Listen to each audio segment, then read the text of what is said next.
Biology की एक ऐसी स्ट्रैटेजी जिसकी मदद से बायोलॉजी को आप आसानी से याद कर पाओगे।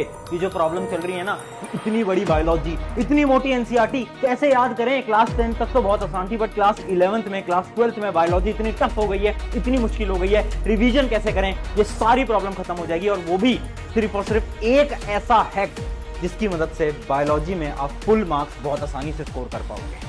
तो हाय एवरीवन, मेरा नाम है Prashant, mentor of thousands of students. और बहुत ज्यादा स्टूडेंट्स बोल रहे थे भैया एक प्रॉब्लम आ रही है, बायोलॉजी याद नहीं होती, और बहुत अलग अलग प्रॉब्लम आ रही है बायोलॉजी के अंदर, तो उसके बारे में बात करो। आपने फिजिक्स तो बता दी, केमिस्ट्री भी बता दिया कि केमिस्ट्री कैसे पढ़ना है, बायो की जो प्रॉब्लम है इसको भी खत्म करो। देखो, अगर आप नीट की तैयारी कर रहे हो, या फिर अगर आप नीट की तैयारी नहीं भी कर रहे हो, आप अभी 11th के अंदर हो और आपको फ्यूचर में जाकर सीयूईटी का एग्जाम देना है, या फिर आपको और कोई नॉर्मल बोर्ड एग्जाम देना है, और अगर आपके पास बायोलॉजी सब्जेक्ट है, तो ये वीडियो आपके लिए है। क्योंकि आपकी जो प्रॉब्लम्स है ना, आज मैं इनको लिख कर लाया हूं, और इन प्रॉब्लम्स का ऐसा सोल्यूशन, एक ऐसा हैक जो कि तुम सुनोगे ना तो तुम्हें मजा आ जाएगा, एक पूरा रोड मैप तुम्हें मिल जाएगा। अब प्रॉब्लम क्या है? सबसे पहली प्रॉब्लम है एनसीईआरटी, और बहुत बड़ी प्रॉब्लम है। 10th तक की एनसीईआरटी तुमने देखी, पतली सी एनसीईआरटी होती थी, एक किताब होती थी, तुम रीड करते थे बायोलॉजी का एक चैप्टर और उसमें अंडरलाइन करते थे और बस तुम्हें याद हो जाता था। बट अब ये 11th में नहीं है। 11th में बायोलॉजी इतनी मुश्किल बना दी गई है ना कि इतना ज्यादा डीप पढ़ना पड़ता है, इतने नए नए वर्ड्स आ गए हैं। ऐसे मुश्किल वर्ड 10th 9th तक तो थे ही नहीं, 11th 12th में इतने मुश्किल वर्ड आ गए हैं। तो भैया एनसीईआरटी कैसे पढ़े, तरीका बताओ एनसीईआरटी पढ़ने का, और क्या एनसीईआरटी पढ़ना जरूरी है ये भी बताओ। अगला पॉइंट, रिवीजन। रिवीजन करने बैठते तो हैं, बट इतना बोरिंग और इतनी चीजें, एक बार रिवीजन करा 10 दिन में फुल भूल जाते हैं, फिर रिवीजन करा फिर भूल जाते हैं। भैया क्या सोल्यूशन है ये बताओ। और लास्ट चीज, नोट्स। भैया नोट्स बनाने को टीचर बोलते हैं, बट टाइम कहां है? टाइम कहां है हमारे पास? हम स्कूल जाते हैं, ट्यूशन जाते हैं, हम इतने सारे काम करते हैं, भैया ये कहां से कर लेंगे हम? मैं बोलता हूं रुक जा यार, ये सारी चीजें तू कर सकता है, ये सारी चीजें तुम कर सकते हो। कैसे? आओ स्टेप बाय स्टेप प्रोसेस जान लेते हैं। बहुत सिंपल प्रोसेस है, बहुत सिंपल प्रोसेस है। सबसे पहला स्टेप बना है हमारा, चेंज योर माइंडसेट। देखो, एक सिंपल सी कहानी मैं आपको बताता हूं। मैं एक स्टूडेंट से बात कर रहा था, वो 11th बायोलॉजी की स्टूडेंट है, और वो ना नीट की तैयारी कर रही है। और वो क्या बोलती है कि भैया मैं ना जब फिजिक्स का लेक्चर देखने जाती हूं तो मैं तो बहुत मोटिवेटेड होती हूँ, क्योंकि ना फिजिक्स के अंदर तो टीचर जो बताएंगे वो बहुत जरूरी है। क्योंकि अगर आपने फिजिक्स के अंदर लेक्चर मिस कर दिया तो आपको कुछ समझ नहीं आएगा, क्योंकि टीचर आपको कॉन्सेप्ट समझाते हैं। बट भैया बायोलॉजी के लेक्चर के अंदर तो ना जो हमारी मैम है ना, वो तो ना बस चीजें बताती हैं, तो मेरा ना मतलब ऐसा रहता है कि इनके लेक्चर लू ना लू एक ही बात है, बाद में बैठ के मैं नोट्स कॉपी कर लेती हूँ और उन नोट्स से पढ़ लेती हूँ। पता है मैंने उसको क्या जवाब दिया? ये माइंडसेट तुम्हारा बहुत बेकार है। पता है क्यों? यार देखो, अब हो क्या रहा है ना कि बायोलॉजी को लोगों ने बहुत लाइटली लेना स्टार्ट कर दिया है ना। बट रियलिटी में बताता हूं, अगर तुम स्पेशली नीट एग्जाम की तैयारी कर रहे हो, अगर बोर्ड एग्जाम की तैयारी कर रहे हो, भाई बायोलॉजी में फुल मार्क्स बहुत बच्चों के आते हैं, बहुत बच्चों के आते हैं। तो ये जो बायोलॉजी है खजाना है, ये खजाना, इसमें फुल मार्क्स आसानी से ला सकते हो। बट जरूरत है आपको इस माइंडसेट को बदलने की यार। फिजिक्स वाला माइंडसेट बायोलॉजी में लाना पड़ेगा। फिजिक्स में कैसे, हम जब लेक्चर देखने जाते हैं तो हम एकदम कंसंट्रेटेड होकर बैठते हैं कि यार टीचर बताएंगे उसको समझना है। बायोलॉजी में क्या सोचते हो? टीचर बताएंगे लिखना है। इस माइंडसेट को बदलो। क्योंकि देखो 10th तक की जो बायोलॉजी थी वो आसान थी, अब 11th 12th में ना आपको समझना पड़ेगा। क्योंकि अगर आप ध्यान से सुनोगे ना, अगर आपके टीचर अच्छे होंगे ऑनलाइन या ऑफलाइन के अंदर, तो आधी चीजें तो आपको जब टीचर समझा रहे होंगे ना तभी आप समझ जाओगे। आधी से ज्यादा चीजें बायोलॉजी के अंदर आपको रटना नहीं है, समझना है। ठीक है, तो पहली चीज है अपना माइंडसेट बदलो। माइंडसेट बदलोगे तभी चीजें समझ आएंगी। बच्चों को ऐसा लगता है कि नहीं भैया हम तो नोट्स बना लेंगे, रट लेंगे। अरे रटने से काम नहीं चलेगा। मैं उन बच्चों के इंटरव्यू लेता हूं जो कि नीट के अंदर अच्छी अच्छी रैंक लाते हैं। सबने बोला है सबसे बड़ी मिस्टेक है कि बायोलॉजी को रट लेंगे। ऐसे कैसे रट लोगे? कॉन्सेप्ट समझना पड़ता है। जब टीचर पढ़ा रहे हैं तो उन चीजों को समझने की कोशिश करनी पड़ेगी। तो पहली चीज अपना माइंडसेट बदल लो यार, ये बहुत ज्यादा जरूरी है। अगले स्टेप की तरफ बढ़ते हैं। अगला स्टेप है हमारा डीप लर्निंग। भैया ठीक है, माइंडसेट बदल लिया, लेक्चर समझ लिया, और भैया लेक्चर समझेंगे तो प्रॉब्लम यह है कि नोट्स बनाने का टाइम नहीं मिलता है ना। नोट्स का टाइम नहीं मिलता। मैंने कहा कोई बात नहीं, मुझे पता है नोट्स का टाइम नहीं मिलता। क्या कर, घर आता है तू, है ना। जब तुम घर पे होते हो, जब तुम नोट्स बनाने अपने स्टार्ट कर सकते हो, नोट्स बनाना स्टार्ट कर सकते हो। अगर तुम ऑनलाइन लेक्चर लेते हो, अगर ऑफलाइन लेते हो तो टीचर टाइम देती है नोट्स बनाने के, तब तो तुम साथ साथ में बनाओ। अगर ऑनलाइन लेते हो तो जैसी क्लास खत्म होती है तो नोट्स बनाओ। ठीक है, नोट्स बनाना बहुत इंपॉर्टेंट है। खुद के नोट्स होने चाहिए, क्योंकि जो हम लिखते हैं वो हमारे दिमाग में घुसता है, याद रखना। अगली चीज है एनसीईआरटी। भैया भी एनसीईआरटी का क्या करें, मैं बता देता हूं। इमेजिन कर, तुम्हारे टीचर ने, तुम्हारी मैम ने, तुम्हारे सर ने तुम्हें एक टॉपिक पढ़ाया, कोई भी एक टॉपिक ले लेते हैं बायोलॉजी का, वो टॉपिक तुम्हें पढ़ाया, तुमने उसके नोट्स बना लिए। अब जैसे ही वो टॉपिक खत्म हुआ, जैसे ही तुम्हें टाइम मिला, है ना, रात को बैठ के मोबाइल स्क्रॉल करते हो, उससे अच्छा सिर्फ आधा घंटा निकाल लो। उस आधे घंटे में आपको क्या करना है? एनसीईआरटी खोलनी है, उस टॉपिक को खोलना है। एनसीईआरटी के अंदर मुश्किल से वो टॉपिक 2 पन्नों का होगा, 2 पेजेस का होगा, बस 2 पेजेस का, है ना, 2 पेजेस का होगा। वो 2 पेजेस उठाए, रीड करना स्टार्ट करा, रीड करना स्टार्ट करा, फटाफट से रीड करना स्टार्ट करा। और जो जो चीजें इंपॉर्टेंट लग रही हैं, इंपॉर्टेंट कैसे पता चलेगा? क्योंकि आपके टीचर, जब आप सुनोगे क्लास के अंदर, तो टीचर बताते हैं ये जो है ये चीज बहुत इंपॉर्टेंट है, ये कॉन्सेप्ट बहुत इंपॉर्टेंट है। जो टीचर ने इंपॉर्टेंट बताया उसको क्या करना है, एनसीईआरटी के अंदर क्या करो, अंडरलाइन करते चलो, अंडरलाइन करते चलो जो जो चीजें इंपॉर्टेंट है। अब ये मत बोलना भैया सब चीजें इंपॉर्टेंट है ना, जो बहुत इंपॉर्टेंट है उन्हें अंडरलाइन करो, फटाफट से अंडरलाइन करते चलो। तो क्या हो रहा है, हम चीजें पढ़ भी रहे हैं, हमने नोट्स भी बना रखे हैं और एनसीईआरटी के अंदर अंडरलाइन भी हो रखा है। ये डेली का करना पड़ेगा। अगर कंसिस्टेंटली डेली अगर तुम टाइम निकाल सकते हो ना, तो ये जो एनसीईआरटी पढ़ने की समस्या ये आएगी नहीं। बच्चे क्या गलती करते हैं, चैप्टर खत्म हुआ फिर एनसीईआरटी खोलेंगे। अरे भाई यार, वो 15-20 पन्ने का चैप्टर तुझे लग रहा है कि तू लास्ट में कर लेगा कवर, तो नहीं हो पाएगा, है ना। हमारा दिमाग भी तो थक जाता है। इस वजह से जो टॉपिक पढ़ाया जा रहा है ट्यूशन के अंदर, ऑनलाइन क्लासेस के अंदर, वही टॉपिक की एनसीईआरटी उठाओ और पढ़ना स्टार्ट करो। ये हमारा step number 2, notes NCERT. NCERT कैसे पढ़नी है, आई होप समझ में आ गया होगा।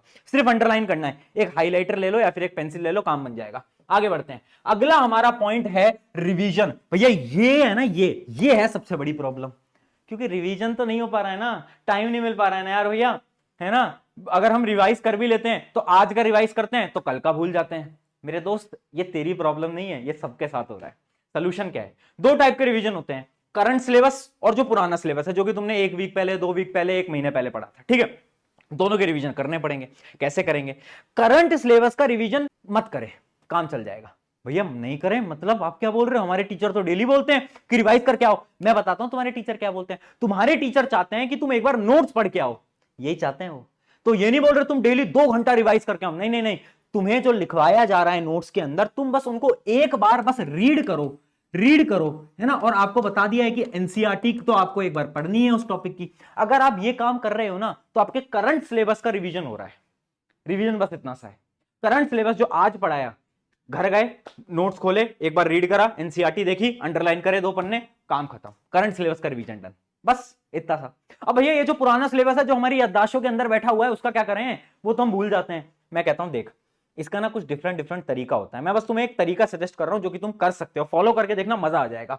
ओल्ड सिलेबस जो तुम भूल चुके हो, उसके लिए क्या करो, आप अपनी एनसीईआरटी उठाओ। आपके पास 2 ऑप्शन है, या तो आप एनसीईआरटी उठा लो, है ना, या तो आप अपने क्या करो, नोट्स उठा लो। इन दोनों में से जो भी आपको कन्वीनियंट लगता है आप उठाओ, ठीक है। एनसीईआरटी में जो आपने अंडरलाइन कर रखा है, या तो वो फटाफट से रीड कर लो, या तो नोट्स जो आपने बना रखे हैं उन नोट्स को रीड कर लो। और उसके बाद आपको क्या करना है, बस रीड करना है। एक बार आप फटाफट से रीड करोगे, सारे कॉन्सेप्ट आपके दिमाग के अंदर आ जाएंगे। उसके बाद आप बस एक टेस्ट दे दो, एक टेस्ट दे दो बस उस चैप्टर का, जिस चैप्टर को आपको रिवाइज करना है। मैंने क्या करा, नोट्स पढ़े, एनसीईआरटी पढ़ी, उसके अलावा एक टेस्ट दे दिया। टेस्ट कैसे दे सकते हो? ऑनलाइन प्लेटफॉर्म होते हैं या फिर उसके अलावा बुक्स होती हैं, है ना, क्वेश्चन बैंक होते हैं। और आप देखो अब 11th में आ गए हो तो कुछ बुक ले लो यार, क्वेश्चन बैंक ले लो, मदद आपकी होनी है ना। अगर स्पेशली आप नीट वगैरह की तैयारी कर रहे हो तो भाई एक क्वेश्चन बैंक ले लेना नीट का, है ना। और आप ऑनलाइन कोचिंग में जाते होगे तो टेस्ट वगैरह तो आपको बहुत मिलते होंगे।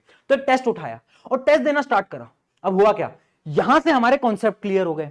टेस्ट से हमें क्या मिला? कॉन्फिडेंस मिला, आत्मविश्वास मिला। क्योंकि प्रॉब्लम क्या है ना, बायोलॉजी हम याद तो कर लेते हैं बट हमें खुद पे भरोसा नहीं हो पाता। हमें लगता है यार क्या मुझे याद है, क्या मैं भूल तो नहीं गया, भूल तो नहीं गई, लगता है ना। सोल्यूशन क्या है? टेस्ट दो।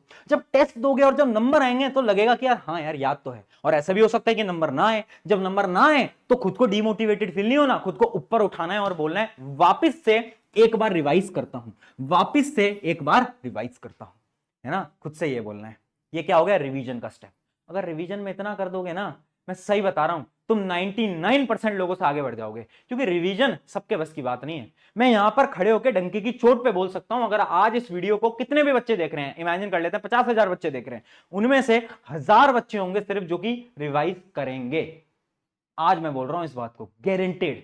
क्यों? क्योंकि सबके बस की बात नहीं है। और अगर तुम्हारे बस की बात है तो करो और देखो नंबर कैसे इंक्रीज होते हैं। अब ये हो गया हमारा। और इसके बाद एक स्टेप और है, ध्यान रखना, जो कि है शॉर्ट नोट्स। देखो शॉर्ट नोट्स आपको कब बनाने हैं? बायोलॉजी के लिए शॉर्ट नोट्स बनाने ही है ना। इसको कहीं पर लिख के रख लो कि शॉर्ट नोट्स बनाने ही बनाने। कब बनाने हैं?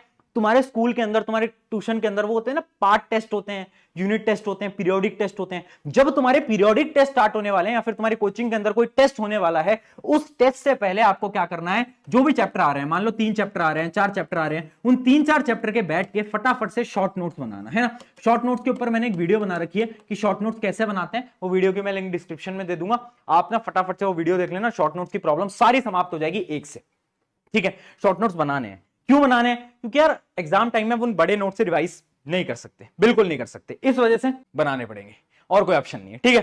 पर मैं आपको ये नहीं बोल रहा कि बर्डन लो, शॉर्ट नोट्स बनाओ। कब बनाने? जब एग्जाम आने वाले हों, जब आपके यूनिट टेस्ट होने वाले हों, जब आपके कोचिंग के अंदर टेस्ट होने वाला हो, उससे पहले आपने 2-3 दिन बैठे और उन 2-3 चैप्टर के शॉर्ट नोट्स बनाए। 1-2 घंटे लगेंगे, मैं बोल रहा हूं 1-2 घंटे लगेंगे, बट बेनिफिट जो है उसका वो बहुत लॉन्ग टर्म है ना, बेनिफिट बहुत लॉन्ग टर्म है। और एक लास्ट पॉइंट, आज का लास्ट पॉइंट है हमारा, डोंट गो फॉर परफेक्शन। ये एक ऐसा पॉइंट है जो कि आपको कोई टीचर नहीं बोलेगा, बट मैं आपका भैया हूं और मैं आपको गारंटी से बोल सकता हूं कि परफेक्शन के पीछे मत भागो, बिल्कुल मत भागो। हम क्या है ना, ये मेरे साथ भी प्रॉब्लम थी पहले, जब मैं भी स्टूडेंट था ना, तो मैं सोचता था कि यार मैं सब कुछ कर लूं, मैं हर एक लाइन पढ़ जाऊं। जब तक मेरे दिमाग में सब कुछ घुसेगा नहीं ना, जब तक मैं एक एक लाइन नहीं पढ़ लूंगा, तब तक मुझे शांति नहीं मिलती थी। बट बाद में मुझे रियलाइज हुआ कि यार परफेक्शन कोई होता ही नहीं है, परफेक्ट कोई होता ही नहीं है। अगर आपको लग रहा है ना कि यार मुझसे तो चीजें याद ही नहीं हो पाती, भाई किसी से याद नहीं हो पाती, कोई परफेक्ट नहीं है ना। तुम्हें ऐसा लग रहा है यार एनसीईआरटी की एक एक लाइन में नहीं पढ़ पाता, नहीं पढ़ पाती, कोई नहीं पढ़ पाता। तो परफेक्शन के पीछे नहीं भागना। करना क्या है, देखो एक इंसान परफेक्ट कब बनता है, जब वो ज्यादा प्रैक्टिस करता है। तो आप परफेक्शन के पीछे मत भागो। आप ऐसा मत करो कि यार मैं तो एक चैप्टर को पूरा पढ़ूंगा, ढंग से पढ़ूंगा, ऐसा पढ़ लूंगा कि भाई कुछ भी हो जाए मुझे वो पूरा चैप्टर दिमाग के अंदर घुस जाएगा। ऐसा नहीं करना, ऐसा नहीं करना। इससे होगा क्या कि जो आपका जो सिलेबस चल रहा है वो सिलेबस छूट जाएगा, पीछे छूट जाएगा, बैकलॉग बन जाएंगी। सोल्यूशन सिंपल सा है, बार बार रिवीजन करते चलना है ना। कोई भी चैप्टर परफेक्ट तब तक नहीं होगा जब तक आप रिवाइज नहीं करोगे। तो जब भी आपको टाइम मिल रहा है, टेस्ट दो उस चैप्टर का। टेस्ट दोगे तो आपको पता चलेगा कि यार ये प्रॉब्लम है। उनका सोल्यूशन क्या है, एक बार फटाफट से नोट्स पलट लेना, शॉर्ट नोट्स बना लेना। तो जब आप बार बार रिवाइज करोगे ना, ऑटोमेटिकली परफेक्शन वाली स्टेज पे आ जाओगे। तो डरो मत, घबराओ मत कि यार मैं तो परफेक्ट नहीं हूं भैया, मैं तो परफेक्ट, मेरा तो कभी कुछ नहीं हो सकता, मुझे तो याद ही नहीं होती। मेरी कोचिंग, मेरे ट्यूशन के अंदर तो लोग ऐसे ऐसे जिनको सब याद हो जाता है। किसी को याद नहीं होता सब, ये सब लोग बार बार रिवाइज करते हैं, इस वजह से परफेक्ट बनता है। तुम भी बन जाओगे टाइम के साथ, घबराओ मत, तुम बन जाओगे यार। खुद पे भरोसा तो रखना पड़ेगा, तभी तो बन पाओगे। ऐसे कैसे होता है ना। तो इस वीडियो को इसी पॉइंट के साथ एंड करते हैं। अगली वीडियो आपको किस टॉपिक पे चाहिए, किस स्ट्रैटेजी पे चाहिए, कमेंट करके मुझे जरूर बताना। ऑन दिस नोट, शुक्रिया एवरीवन, मैं हूं आप सभी का अपना प्रशांत भैया। Take care, bye bye.